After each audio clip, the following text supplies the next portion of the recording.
છોટાઉદેપુર જિલ્લાના નસવાડી તાલુકાના રતનપુરા જૂથ ગ્રામ પંચાયતમાં સરપંચ અને તલાટીની મનસ્વી નીતિ સામે સ્થાનિક લોકોમાં રોષ જોવા મળ્યો હતો। સરકારે સમગ્ર રાજ્યમાં વિશ્વ પર્યાવરણ દિન નિમિત્તે દરેક ગ્રામ પંચાયતમાં ગ્રામસભા યોજવા માટે સત્તાવાર પરિપત્ર જાહેર કર્યો। જો કે રતનપુરા જૂથ ગ્રામ પંચાયતના સરપંચ અને તલાટી દ્વારા સરકારી પરિપત્રના લીરેલીરા ઉડાડવામાં આવ્યા હોવાના આક્ષેપ થયા છે। તલાટી દ્વારા પંચાયત હેઠળ આવતા 5 ગામના લોકોને ગ્રામસભા અંગે કોઈ જ પ્રકારની જાણ કરવામાં આવી ન હતી, જેથી ગ્રામજનોમાં વહીવટી તંત્ર સામે ભારે નારાજગી જોવા મળી હતી।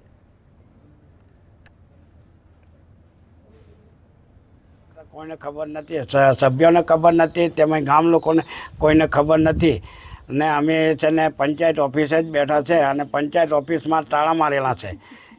એટલે આવા છે ને અમને અમારે હવે ગામ પંચાયતની અંદર છે ને અમારા ગામના જે કંઈ કામનો ઠરાવ મૂકવાનો હોય તે હવે અમને કોને રજૂઆત કરવાની, કારણ કે તલાટી જ।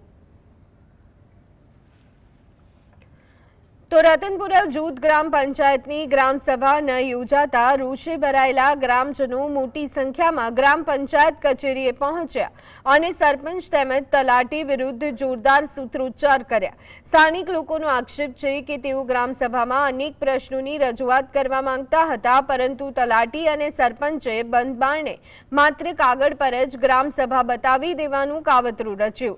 આશ્ચર્યની વાત તો એ છે કે ચૂંટાયેલા તાલુકા પંચાયતના સદસ્ય ને પણ આ સભાની કોઈ પણ પ્રકારની જાણ કરાઈ નહોતી।